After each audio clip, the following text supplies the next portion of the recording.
Why did he call it the Glacier? Because he's the Iceman. That makes sense. Well, missed out on a tremendous opportunity to not call it the Iceberg. Come on. That's a good... That would appeal to all men over 40 who also have children. I'm just saying, that's great marketing. Come on.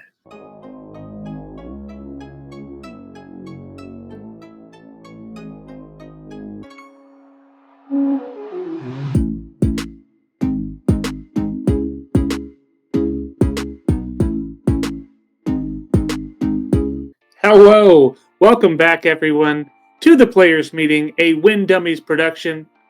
I'm your host, Lucas Deal, and here today, we are rocking episode number 41.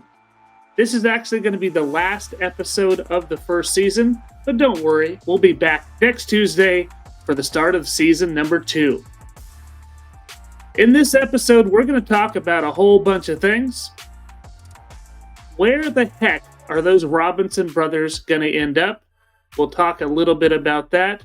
A congratulations is in order for the Kiefers. Gannon Buhr.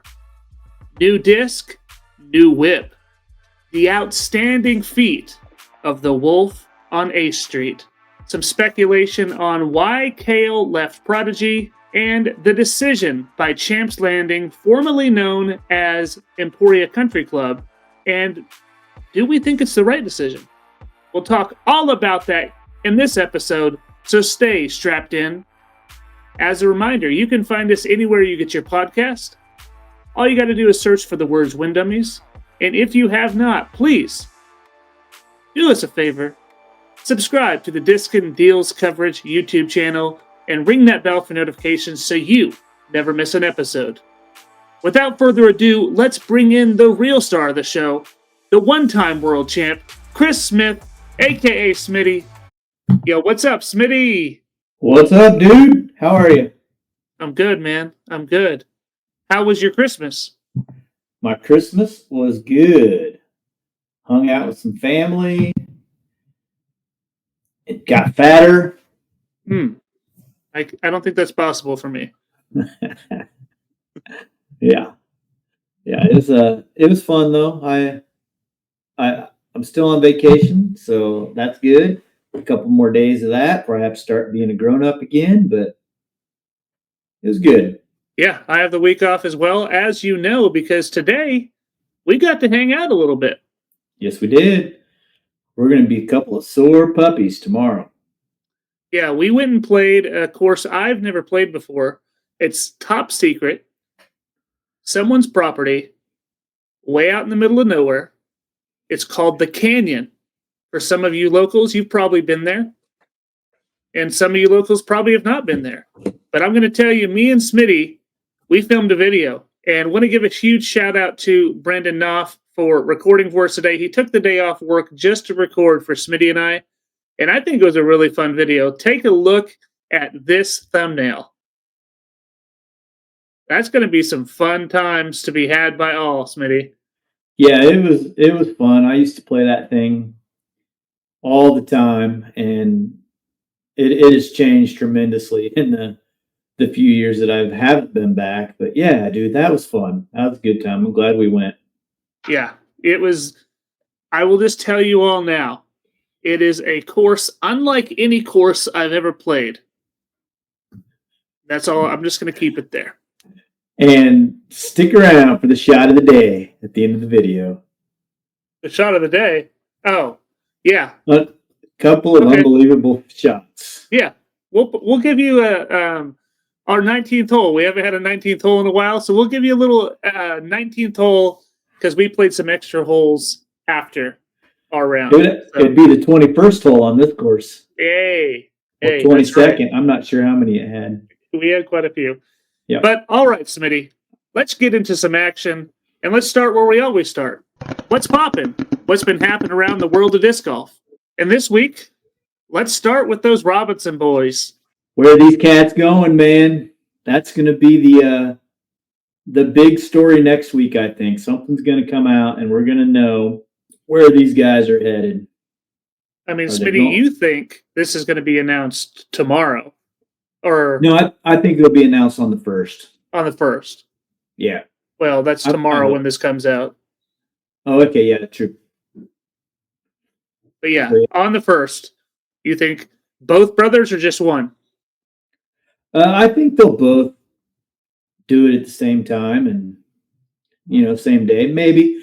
I mean, Isaac isn't super active on social media that I see, and Ezra is not active at all. Yeah. So it's hard to tell.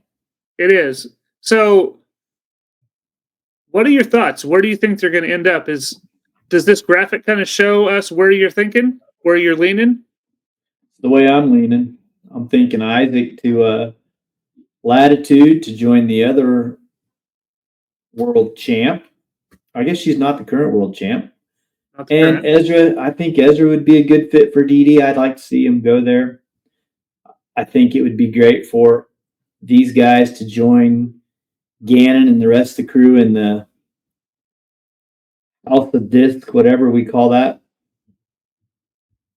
Yeah. Community. So, yeah, I mean, it's very strange how that works, but yeah, they would kind of be all still in the same family, I guess, with House of Discs if they did it this way. As you mentioned in the past, there really is not a top man in Latitude 64's lineup. So I think that's a very, very good call. I could see them shelling out some money for a top dog. I think Isaac would be fantastic. Of course, Dynamic Disc currently has a top dog in Ricky Wysocki. So Ezra would be a little faded to the back at that point, but he is still young. He's a lot younger than Rick and could be a signing of the future. And he could quite possibly be the breakout player of the year next year.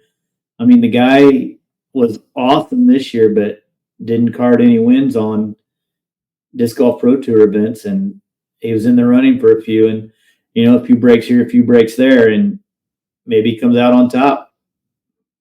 Yeah, I think the way you're leaning is really the way I'm leaning as well. It's really crazy to me because when I first thought of them leaving, I thought them all being in the same Discmania family, but I just don't think that's financially possible for Discmania to make that happen.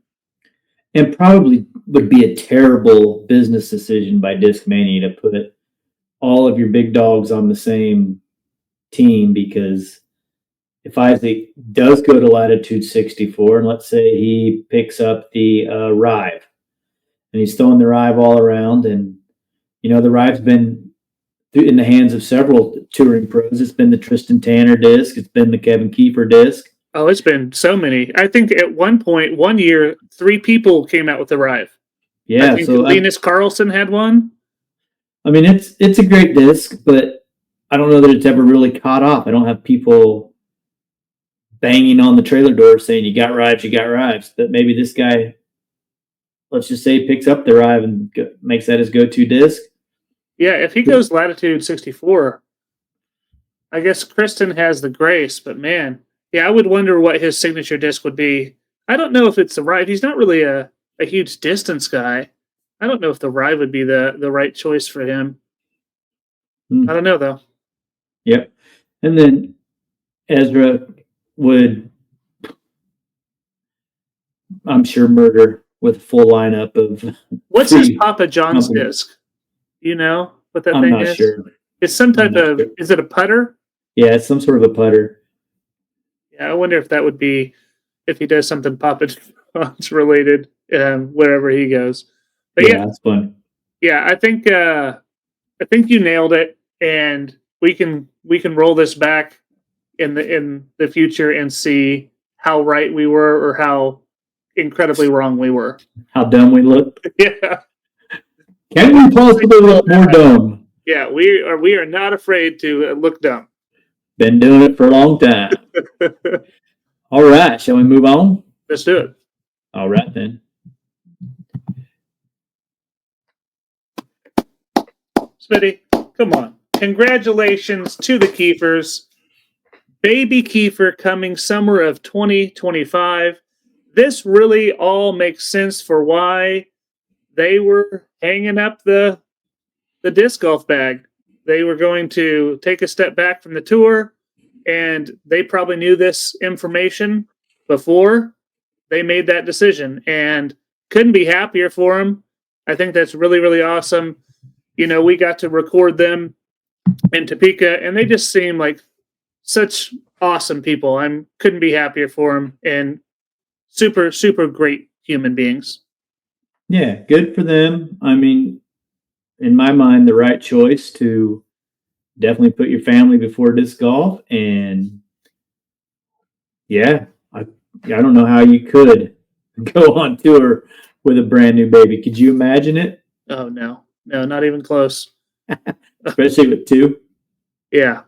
It's hard to get some rounds in, couldn't imagine. Oh, yeah. I've noticed it slowed you down to at least 4 days a week instead of 7. It's usually only one. I do have the week off, so the last 2 weeks actually. So it's been nice. I've gotten a little bit of extra. You've been milking it.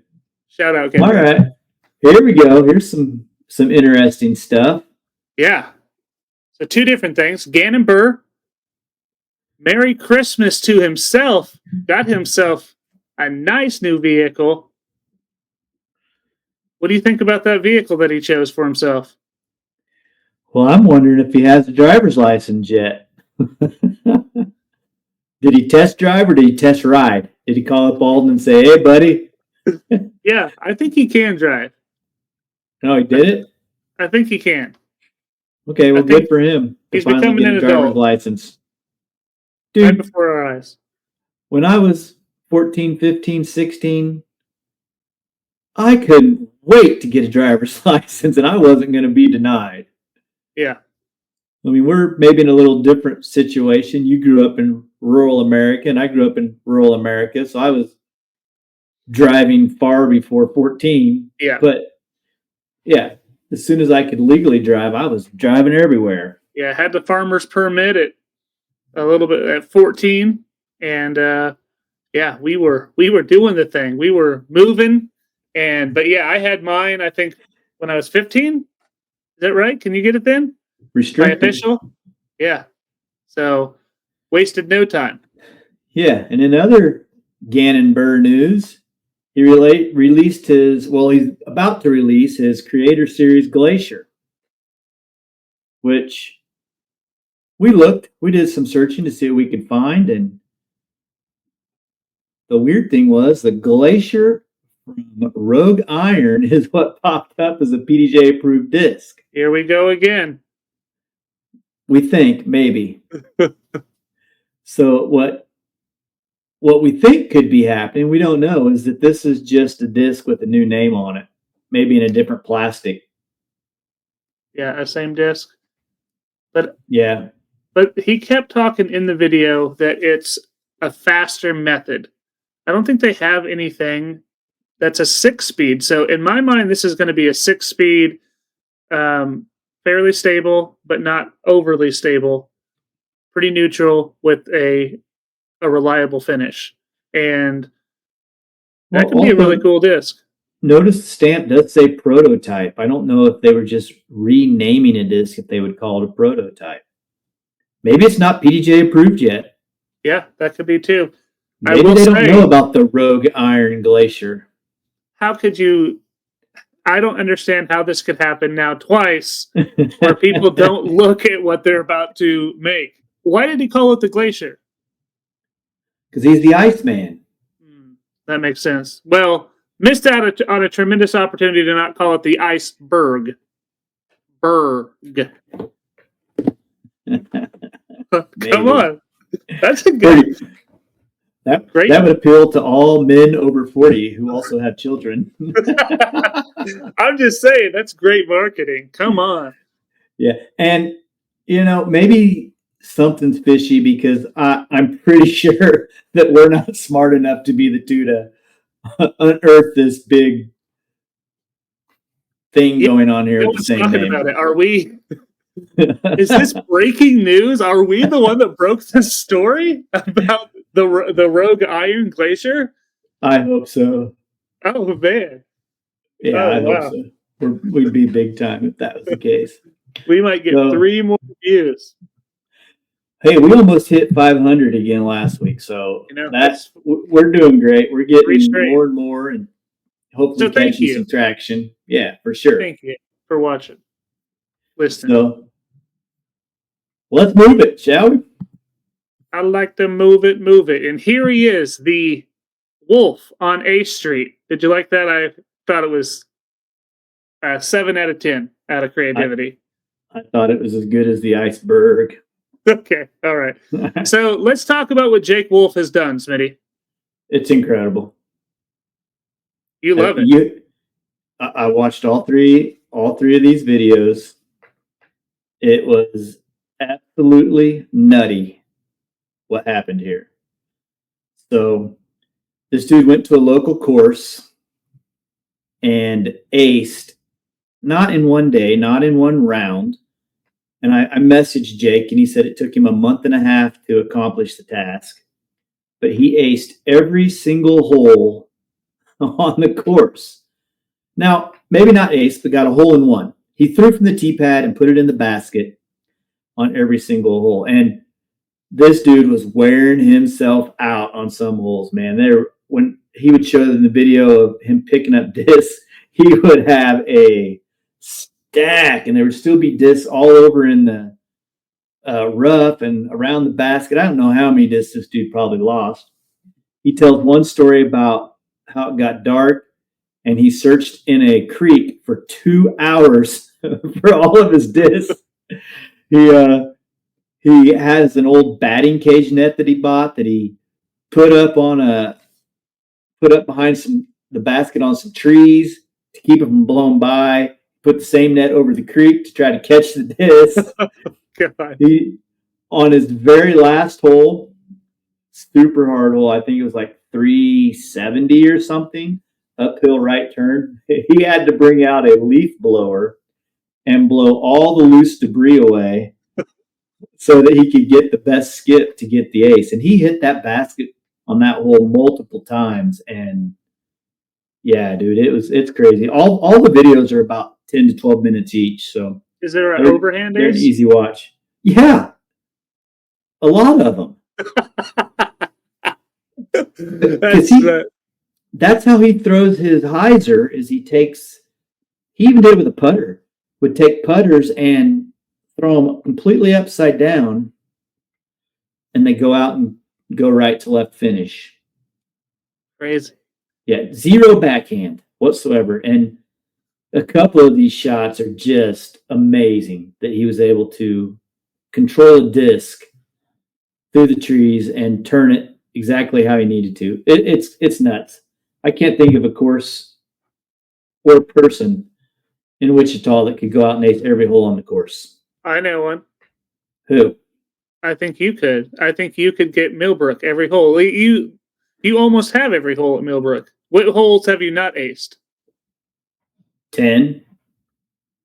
You can, though, if it's in the short setting. It's in the short, maybe. Okay. Yeah, you have enough attempts at that?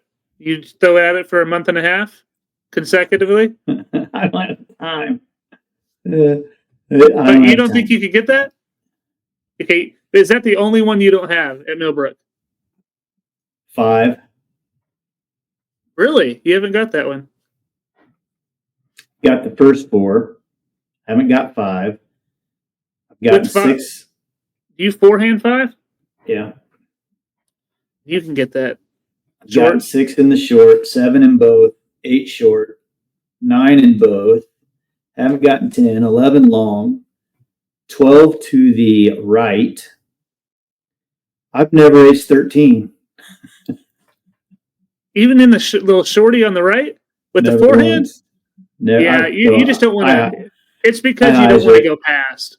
I hyzered every time. Yeah. You could if you tried, though. Yeah, I haven't aced 14 since we made it tall. I've gotten 15 short, Smitty, do you have a month and a half? No. Let's go out there, bro. No, dude, this guy, I'm telling you, he was spending hours at the course. He wasn't just going out there and throwing 4, 5, 6, 25, 30 discs. You're He old was enough, you're spending- about to retire, right? No. Well, I won't be able to reach 10 when that happens. We need to act now. But yeah, he was throwing for hours. So Yeah. it'd be tough. 18 would be a doozy. Yeah, I think you could get there. I think you could do it. I think. Well, if I can do it, there's a lot of people that could do it, but nobody has. I can't do it because I don't have the time. Well, you know who does have the time? Nolan does. What does that kid do? Play video games, probably. See, I think he'd have time to get out there. Maybe I'll just hit him up and say, hey, you have a month and a half? Record yourself. I'll put it on my channel. Record every single throw. Yeah. I'll just fast forward. Well, Jake has like follow flights of like 25 or 30 discs piling up on each other coming in. Oh, wow. These videos are really cool, man. They're definitely worth a watch. I haven't watched them. I'll definitely give it a watch. Also, to think about how I want to edit it, too, when I make this happen with someone. Wait, see, these aren't really edited for a person to sit and watch. It's Jake and another round guy just sitting down talking, and he just says, Jake goes the first hole he aced. Tell me about it. And Jake just goes through it, and he goes, because he didn't do them in order. He started at the ones he thought he could get and saved the ones that were going to be the hardest for the last. And he just talked about each one of them and how he did it. They're really cool. They're worth a watch. Okay. All right. Let's move it.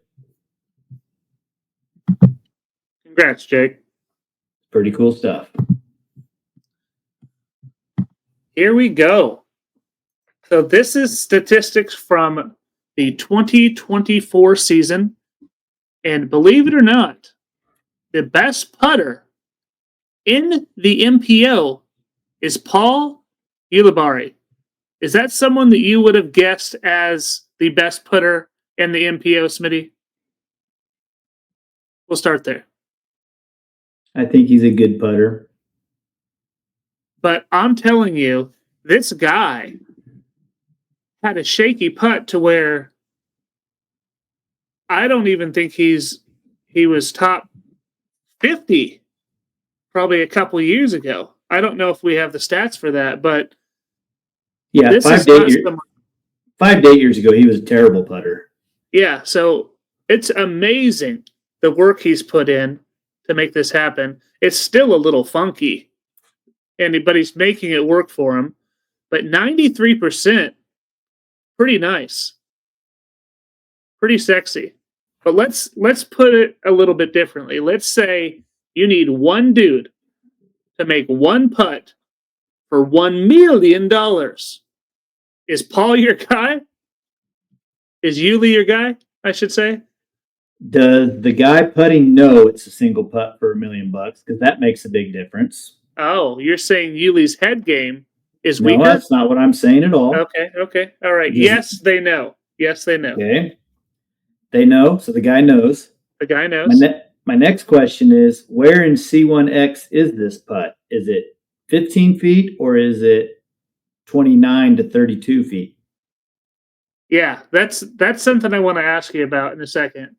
Okay, because C1X is crazy. But Give we're going to Ricky say Wysocki. 30 feet. Give me Rick. It wouldn't have mattered. Give me Rick. Okay. It wouldn't have mattered if it was 15 feet? Nope. Give me Rick. Give me Gannon Buhr. Rick Those over are the guys Gannon? I want. Yeah. I've never seen Rick miss a putt under pressure. I mean, he missed? Yes. But pretty friggin' awesome. Gannon Buhr's pretty friggin' awesome too. I mean, and they're both here. I mean, Gannon Buhr. Okay, go ahead. Let's talk numbers before we start looking at Gannon Buhr's statistics here. Okay, let's just talk numbers. And we're going to look at Gannon Buhr's statistics, but we're going to look at everyone's here. So let's look at Paul Ulibarri in particular here. 448 he made out of 480. which is really an awesome percentage, 93. But Smitty, let's go down a little bit to Gannon. Gannon had 896 putts in C1X and made 814.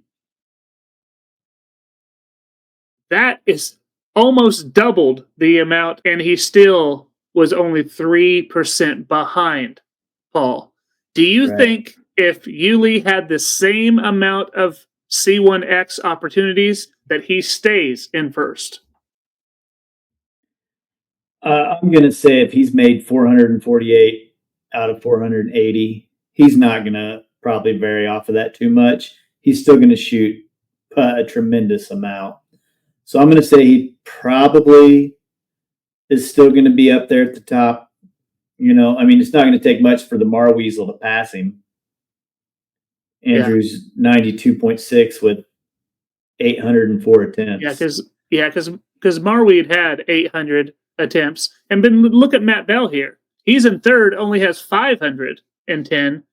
And most of these guys at least have 600 in C1X. So I think it's they didn't play as many tournaments, and maybe they're not getting as many opportunities. I don't know how. Dude, I think that there's lots of things here that could really throw these stats for a loop. Okay. Number one, the stats themselves. Who's keeping the stats? That's true. Right? And how well does that person know C1 versus C2? Is it marked? Are they paying attention? Yeah. You know that Gannon and Rick and James and Anthony are going to have probably a big-time PDJ scorekeeper on their card. Yeah. Somebody who that's their one job. Okay. You look here at Matt Bell and Paul Ulibarri. They're probably going to Corey Ellis to some extent this year. Yeah. They're probably going to be 4th, 5th, 6th card at some tournaments. And who are they getting to keep stats? I'm going to just say this. I did volunteer at Dynamic Disc Open one year. And I would say I feel like I know the game extremely well. I did scorekeeping. I'm going to let you know right now, I would not trust some of these stats based off some of the people that I saw keeping score. One time when I was at the Dynamic Disc Open, I was walking with Logan, and Kyle Klein was his first year on the scene. His mom kept the stats, and for the first 2 or 3 holes, 4 holes, and then even some beyond, I had to help her decipher what was truly going on. Like, yeah, that's what do I mark here? How far is this? So that's one factor I think that could come into play. Yeah. I also think there's some other things too. Once again, how many putts has Paul Ulibarri laid up for a win this year? Okay.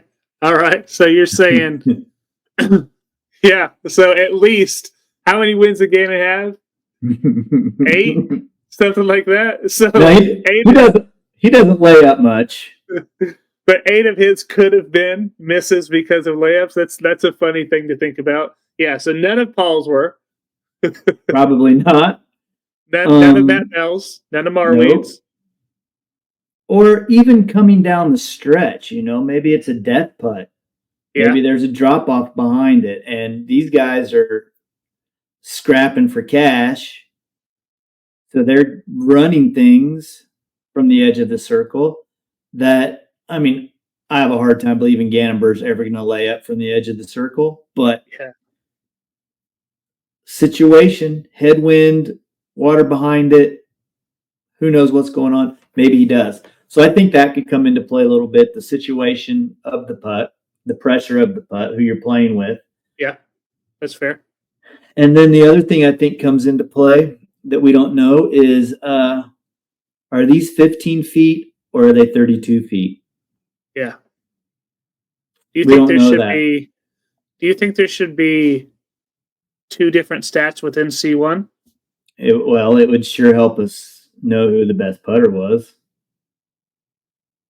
Also, I'm not sure if it's, and I feel like I know disc golf pretty well. Does every single putt inside C1 count, regardless if it's for a 2 or a 5? If you're in C1 and putting, does that count? Yes. Okay, so let's say that Gannon Buhr throws a 500-foot hole. There's wide open 500-foot hole in the field. There's a pretty good chance Gannon Buhr is going to be inside the circle on his putt. Agreed? Yeah, off his drive. Yeah. Off his drive. Then let's look at Paul Ulibarri. 500-foot hole. Paul throws it 450. He's outside of C1.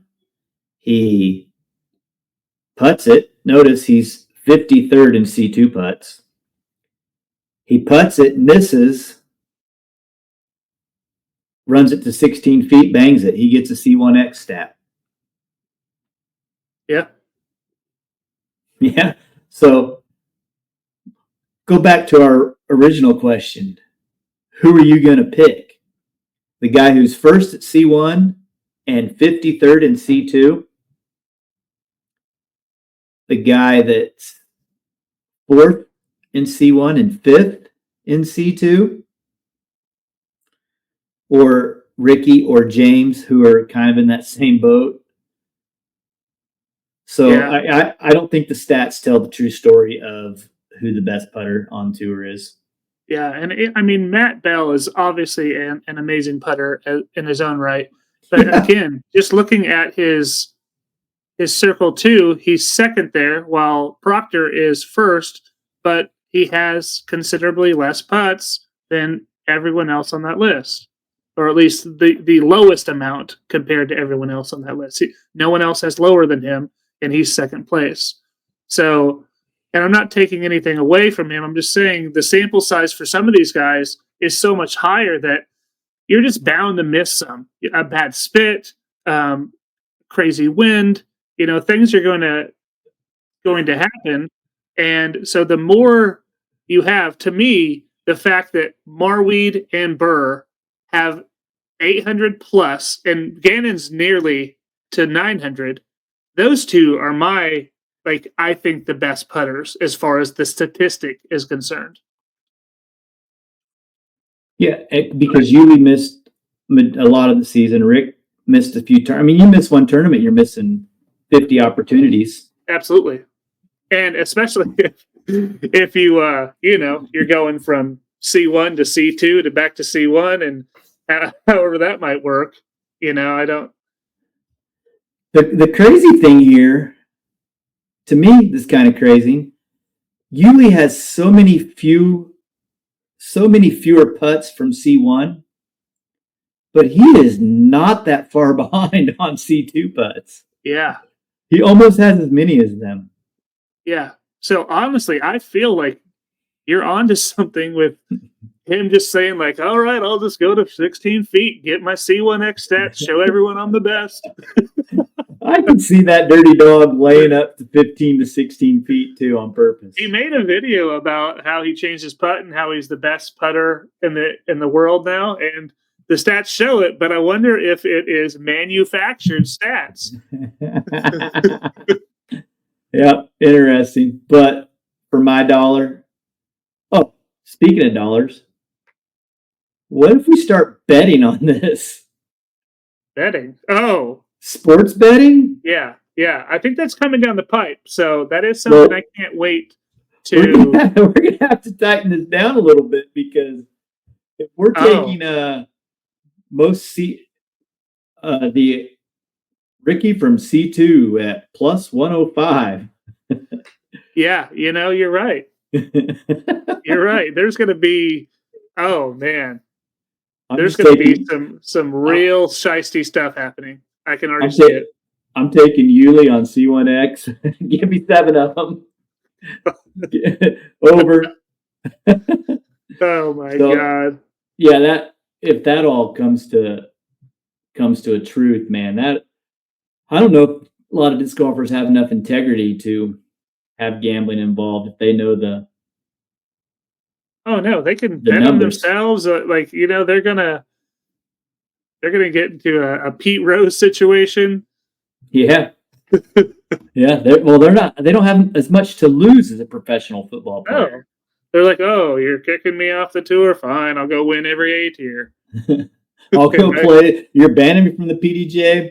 Fine, I'll play local. Exactly. Yep.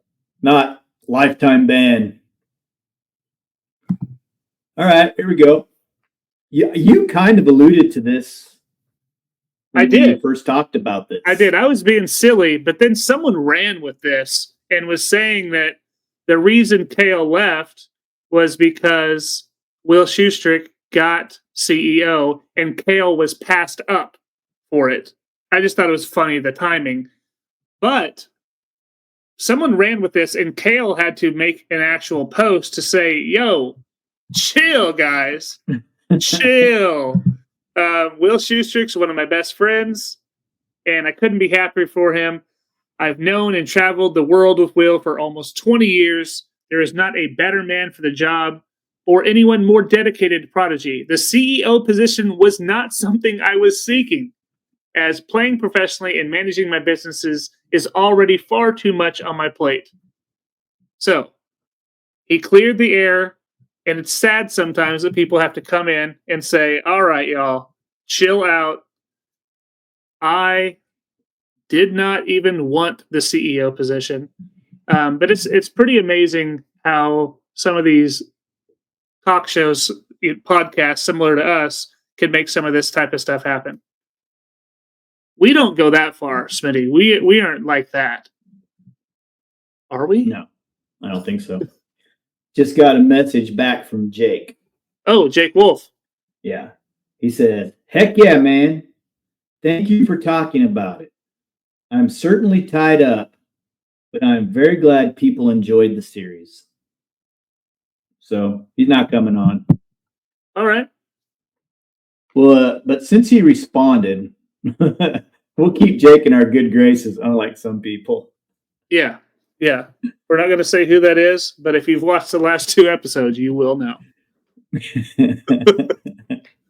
Anything else you want to say about Kale? No, man. It'll be fun to see what Kale does next year. Absolutely. He's such a cool dude. Good dude. Yeah. All right.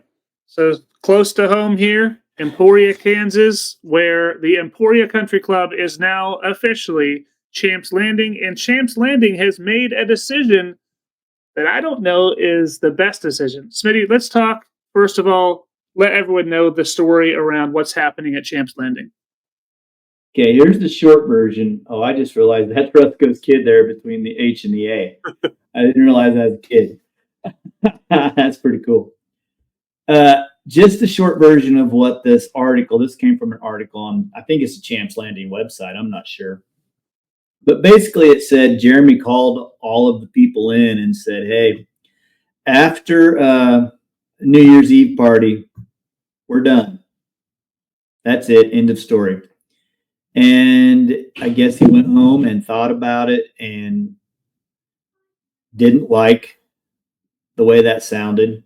I mean, I don't know if this dude has ever had something go bad and under his control yet. Just thinking about his business career, what he's done. Mm-hmm. So he said, I got to figure out a way to keep it rolling. And he's basically said, we spent way more this year keeping ball golf going than we made. People taking care of the course, because none of these guys know how to maintain a ball golf course. So I'm guessing they had to hire somebody that was probably, what, 50 to 60, maybe more $1,000 a year, I would guess.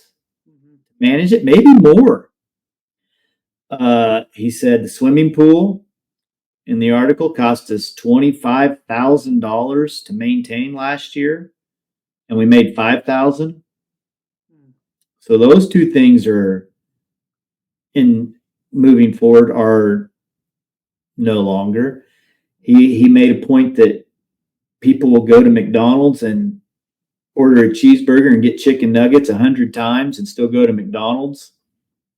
But if they come to Champs Landing and ask for no ketchup and you put ketchup on it, you may have lost a customer forever. Mm-hmm. So, I mean, those are probably all, true. Everything you said there is true. So he's gonna try to keep it going, and the restaurant and the coffee shop and frisbee golf, disc golf, and I guess pickleball and everything he has going on there will still going to try to keep going in 2025. Yep.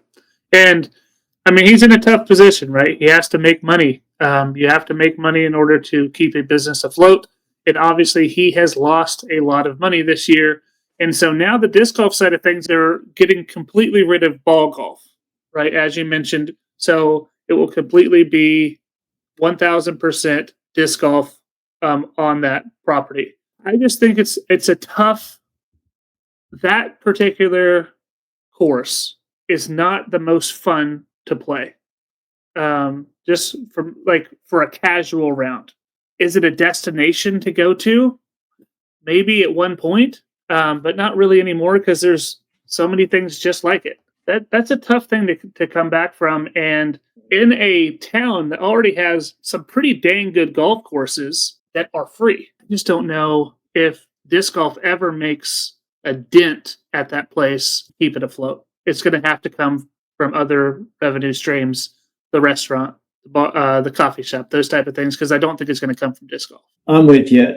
If I'm rolling into Emporia and it's just to play a casual round with my buds, unless I'm getting a cart and we're going to cruise around on carts and do donuts and stuff, Champs Landing's not the place I'm going to go. I'm going to go to Peter Pan. Every time, Peter Pan. I'm going to go to Jones. And or even across the street to Hammond Park. Yeah. So I do think that getting rid of ball golf opens up the opportunity for some cool things. I think they could easily put 2 courses on there, like they have here in Wichita Clap. I think you could put a big course and a small course. People love playing ace race type courses. Dude, think about Clap. The most played course there is that random Sunday Funday that has no pads. It's the Sunday Funday layout because people love the short courses to get through. If you had something like that where that actually had tee pads and was made as just a little ace race course, that could maybe bring some people, and that could maybe bring some families too, right? Well, I think a difference between what they have in Emporia and what we have here, obviously, is the number of people. Okay, yeah. People, they'll sometimes on a nice day when that bounty gets high, there'll be 85 rounds go through at Sunday Fun Day. And some of those are repeat offenders, that's for sure. But I don't know that they have that big of a disc golf population in Emporia to do that. But I do think, personally, I think I would maybe do away with the pay to play. Invite people to be there, hoping that if they don't spend $15 to play, maybe they'll spend $15 to rent a cart.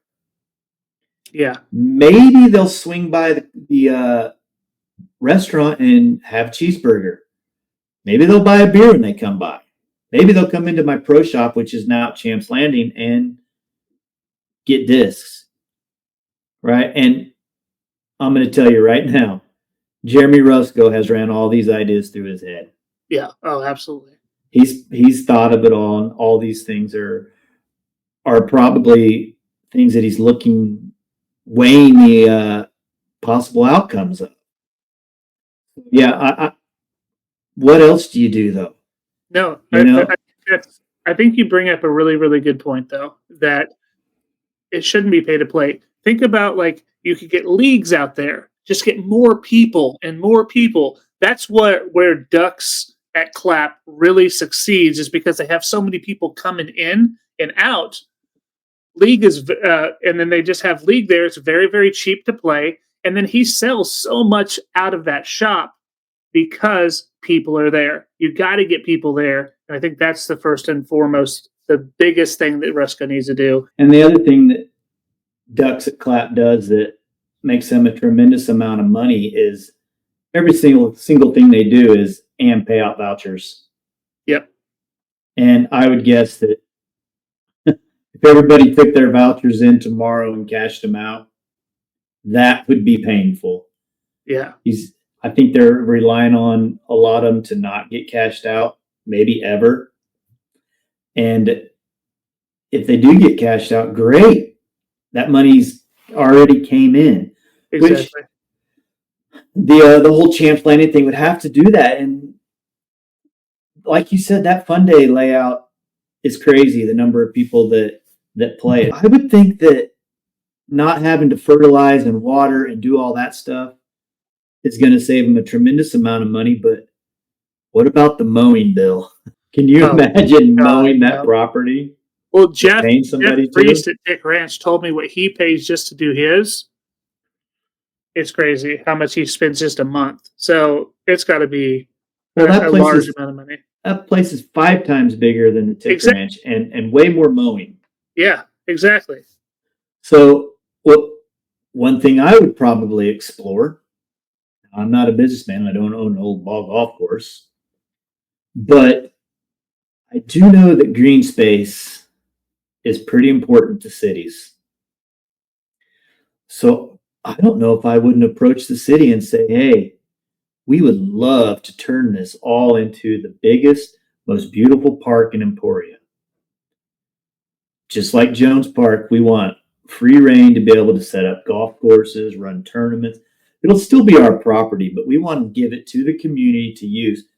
Dude, and if the city would bite on that and say, oh, that's great. And in return, you mow the property for us. I don't know if that's even a feasible thing. I don't know how all that works, but there you go. I'm just going to say right now, if you haven't had a conversation with Rusko, maybe you need to, or Rusko needs to watch this podcast, because we are idea guys. Two poor idea guys. I'm not saying they're great ideas. We're idea guys. No, I think everything we've said is a good idea. Yeah. I mean, it could truly help. I mean, honestly, both of us want to see it succeed. It's not like we want it to see it tank. We don't want anything in the disc golf community to go by the wayside. I mean, for what that course is, it's not the most fun to play, but it's still unlike anything that we have probably in the area as far as like length, distance wise. And so it is something that is nice to have for some of those people that need those big bomber shots. Still, if you're trying to design a course that has big bomber shots and that's your goal, you can have 2 courses in the ground all year long. Mm-hmm. And then say, okay, when this tournament runs around, this is what we're playing, and pull out 18 baskets and put them back behind the shed and play your tournament. Yep.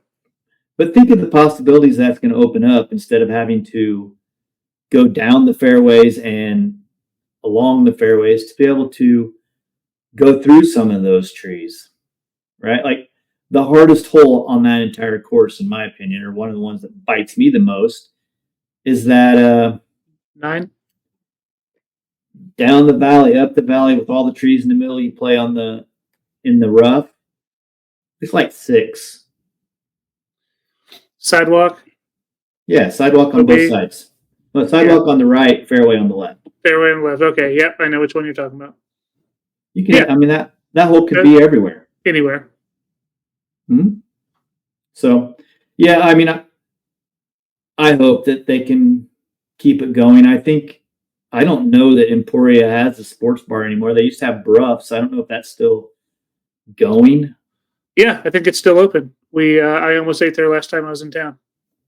So I'd probably hang out there. Food's good. At Champs Landing? Mm-hmm. Yeah, give me a reason to go. I just don't want to pay to play. That's the problem. Disc golfers are too cheap. We are, man. We are. We spend too much money on discs. Have discs for me. I'll go buy your discs. Don't make me pay to play when I can play other places in the town for free. That are just as much fun. Yeah, or fun. Except for hole 16. You're not getting that anywhere else. No, that is one of a kind. All right, dude. Is that it? That's all I got, except for some shout outs. Okay. Well, let's start our shout outs then. I'll let you begin. The 72 people that came out to support our food drive. All the people that did little things to help us out. Jimmy Yeager for securing the key to the water center. The city of Wichita for letting us use the water center. Kara Decker for hanging out and helping you when I went out to play. She was a godsend. God, you just left me alone. Told you I was going to. I know. I just wasn't ready. Of course, right when you left. Yeah, right when you left. Kara got the tickets. We were all good because of her. So thank you, Kara, for sure. All the people that donated to the raffle and purchased tickets for the raffle. We ended up making... how much did we spend on discs? $450. So we made over 3,300 ish. So, and we'll be taking a check down to the food bank sometime this week. Yep, probably Thursday. Thursday we should be doing that. We'll take a little picture, show us dropping it off, and it was awesome. I got a few more too. Yeah, the Air Capital Disc Golf Club board that came and played. Joe Belson, who's on his way out. Nate Taylor, who's on his way in. Scott Dyer, who is the secretary of the board, but just a total stud. Absolute stud. Jimmy Yeager. Came and my goodness, that guy can vacuum. Ooh, yes, he can. What a great vacuumer. And what an awesome stash. Oh, yeah. That's new. I actually said something to him. Did you say something to him as well? Looked like a dang cop. Yeah. So, and me. I'm going to now be a part of the ACDGC. I will now be the events coordinator into the new year. You're the events coordinator? No, sorry. Who am I? I am the communications director. Well, you're good at it, too. Oh, my God. This can't go bad. Can't wait for this. Oh, my gosh. Yeah, so thank you to everyone that came out for sure. Smitty put together another course. People loved it.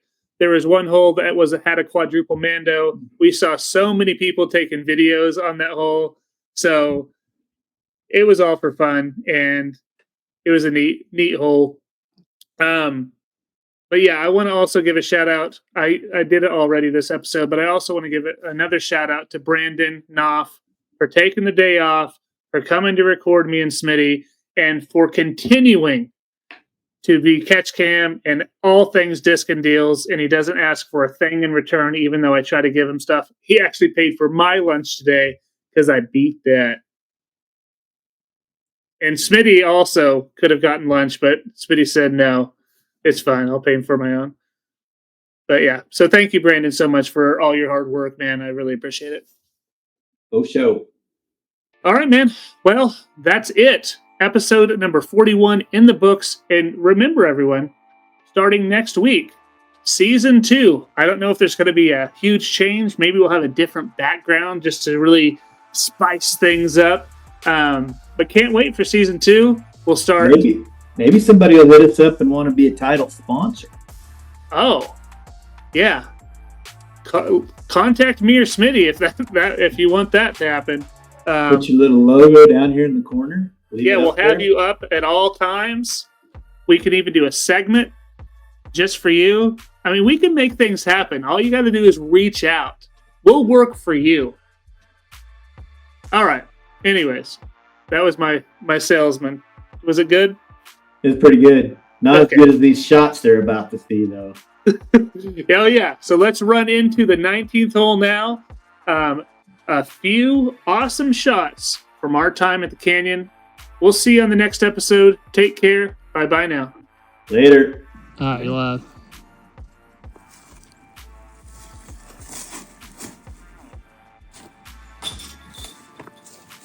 Oof. Did that go?